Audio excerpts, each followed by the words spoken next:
super rare trapezoidal sedan next to me is my 1990 Eagle Premier ES. It was a very rare car even when new 36 years ago because Chrysler had aimed to sell 150,000 of these annually between 1988 and 1992. But the year this one was made, they only built 14,243. Not even 10% of their overall target. To make things worse for Chrysler, they also sold this car as the Dodge Monaco from 1990 to 1992. But to make things even more worse, they sold the Monaco in far less numbers, and unlike the Premier, which was sold in the United States and Canada, the Monaco itself was only sold in the United States, despite being built in Canada. So it really didn't make much sense. But in today's video, I am going to be discussing to you guys the top 10 things of this car that just make sense. Time now to cue the music.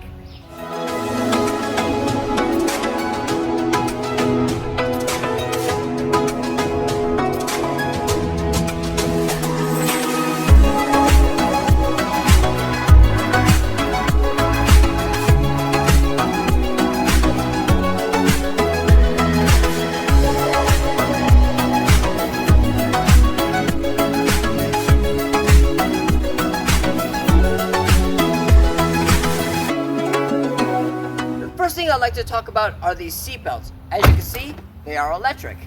And the US government made these mandatory in the late 80s. The government basically told automakers you have either a choice: install passive restraints or airbags in your cars. And this was the cheaper option. And you have to fasten the manual lap belt as well. There was also the option of either having seatbelts attached to the door, so when you open the door, it would just move out of the way without any electrics at all. But what makes this part very clever here is this car has speed sensors on it. So let's just say you're driving at above 3 miles an hour and the door pops open. This seatbelt will not retract like when it does when the car is staying still. And that's very clever because you don't want to fall out of your car and not have any seatbelt at all. I love this feature. I wish this would come back, but be far better executed than other automakers' efforts at this. Another thing I'd like to talk to you guys about is the manual lap belt that goes with the automatic shoulder belt. Instead of coming out on this side of the seat and hooking up here, it actually comes out of the console, which I think is pretty strange as well. But the more you think about it, the more it makes sense. So let's say, for example, you're involved in an accident and this seatbelt does not work. You can actually just unbuckle it one and then buckle it two down here, and you can just hop right out. Therefore, you don't have to have the firefighter or the EMS squad reach across you when you're in extreme pain and unbuckle you. You can just unbuckle it, get yourself out much quicker. I love that. Third on the list of the things that make sense with this car is where the battery is located. As it should be, the battery in this car is right under the hood, right where you can easily get to it. When I sold my third Premier back in 2021, I ended up buying myself a 2012 Chrysler 200. And I couldn't find the battery for that thing anywhere. Turns out you have to take off the left front tire just to access it, which I think is ridiculous. Having a battery here definitely comes in handy if you're driving a car like this, famous for electrical gremlins. The fourth thing on the list I'd like to talk about is the light, climate, and wiper controls on this car, because as you can see, they're on these pods right here. And I got my push buttons for the headlights, a little slider thing for the head wipers, and the climate controls as well as the defrosters are on the other side. And if you adjust the steering wheel to get comfortable, as you can see, the controls move with it, which I think is really clever.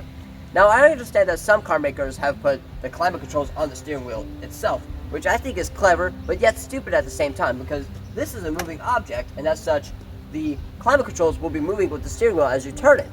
Therefore, it's not in the same spot. But with this, it's all within fingertips reach, and it's exactly where you expect it to be. And what makes it even more clever is instead of having just a guessing game of where your climate controls are at, you actually have little lights as well as a little LED screen to tell you what temperature, fan speed, and what zone you have set out for it. This was a pretty clever car. The thing that's clever about this car is I showed you guys where the hood release as well as the fuel door release are next to the driver's seat. But what do you do if you got a lockable gas cap here and the switch for that breaks? Worry not, because this car, unlike my Saturn here, has an internal release as well, which I think is really clever. If there's one thing I love about late 80s vehicles, especially early 90s vehicles, are the radio antennas. This one was supposed to be power operated, and unfortunately this one no longer works, but it still picks up reception. I wish cars today still had this, because it would save somebody a huge headache if they're going through a car wash and the brushes or indeed the fans or who knows what else is in a car wash and it rips the antenna right off, and therefore you have no music at all.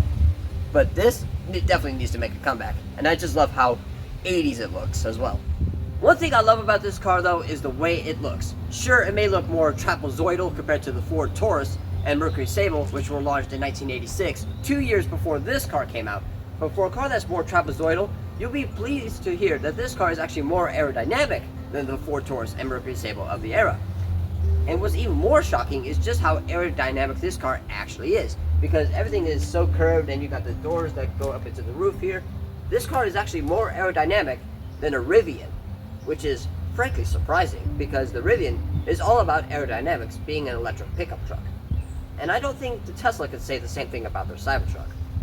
Another thing that makes sense about this car is something that we all take for granted today. This car was one of the first cars to have keyless entry.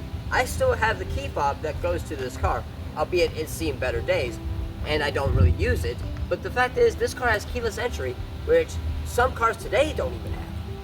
I mean, I'm talking about like base model Nissan Versas and stuff like that. So this car was truly a technological masterpiece. But on the top of the list of the things I absolutely love about this car is the way it drives. There are some cars from this era that are very darty, and there are some cars from this era that are just as floaty. This car does it all. It's comfortable and yet fun to drive. It is soothing yet sporty at the same time. I do not know how French car companies do this. If you've driven any Renault, you'll know exactly what I mean by this, because Peugeot always made the cars sporty in this era. Citroën was all about comfort, but with Renault, it was always hit on the nail, right on its head. It just blows my mind how comfortable this car really genuinely is. It's definitely not a sports car, but it was not meant to be one as such. But it is so planted, so neutral, so forgiving, to the point where you can just have fun with it. And coupled with the fact that it has an exhaust leak, and the engine is a 3-liter Peugeot Renault Volvo V6 engine, it is actually a lot of fun to drive because it makes such unique noises that other V6 sedans from this era, or indeed those that followed, have done since. Another thing I like about this Eagle Premier, as well as older cars in general, is the amount of visibility I have. In the year 2018, the US government made it mandatory to have backup cameras installed into any new vehicle, which not only do I think is completely stupid because it gives more things to break on cars, but also, what is so hard about doing this? I have cerebral palsy, I could do it just fine. But yeah, driving this car around, it does get pretty warm in here because of the amount of glass. Sometimes I feel like I'm driving a fish tank as opposed to a 1980s design sedan.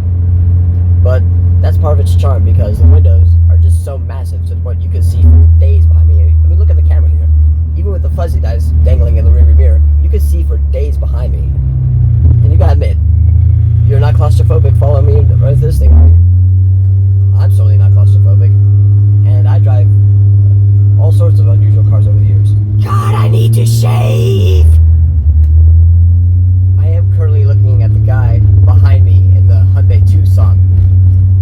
And he's looking at me like, what on earth is that car in front of me? I've never seen one before. He's looking at me like... And that says a lot because he has a baby Yoda on his dashboard. And people often ask me, Nick, you are a car guy. How can you possibly like driving a 36-year-old car that has no air conditioning, and the fact that part support is almost non-existent? It's one of those things where you like it or you don't. With me, I feel ultimately nostalgic driving this car around because I had one of these as my very first car. But ultimately, it does get hot in here, but that's part of the owning a classic car. If you do not like a car without air conditioning, you do not deserve the right to say that you own a classic car. And if you think I'm crazy for driving around on an 85-degree day with the windows up with no air conditioning, you would be absolutely right. I am a little nuts. This car is just so rare, and yet often forgotten about to the point you could drive this thing through pretty much anywhere, and people won't even think twice about it because it just looks so generic compared to a car of today. On one hand, that is a great thing, but on the other hand, it can be a little scary at times because see the historical vehicle plate that I have on the back of this car, people won't even think twice about it.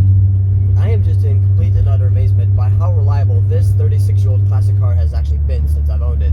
I've probably covered roughly 6,000 miles. For those who do not know, the odometer on this car currently does not work. But for a car that was given an overall rating out of 5 stars, it was given 2.8 by Edmunds. That says a lot. Let's just say Edmunds didn't like this car very much because it was not what the car gave you, because it gave you quite an awesome package. It was just the reliability that killed these things off. Being plagued by overheating, transmission issues, electrical issues. Have I experienced any of that with this car? Apart from one time, no, but that was just a close call. The car actually did not overheat. People often do ask me, does it bother me that I'm driving a 36-year-old car without airbags, ABS, parts support? And the answer to that is no, it does not. I just have to keep that in the back of my head at all times. Because I know this is about as far from a Toyota Camry as I'm going to get. And even though Chrysler struggles with reliability these days due to their ownership of the Stellantis, I know for a fact that this is even far from a Stellantis as I'm going to get, despite having the PSA group be part of it.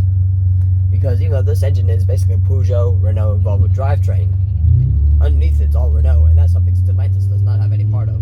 I just saw this really cute girl wearing a Back to the Future t-shirt. If only she knew what engine was in this car. If only she knew.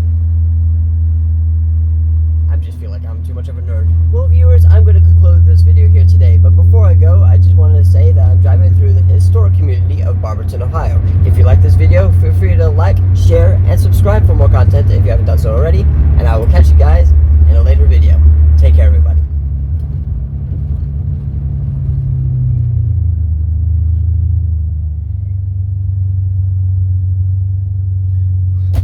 No signal, and you pull out right in front of me.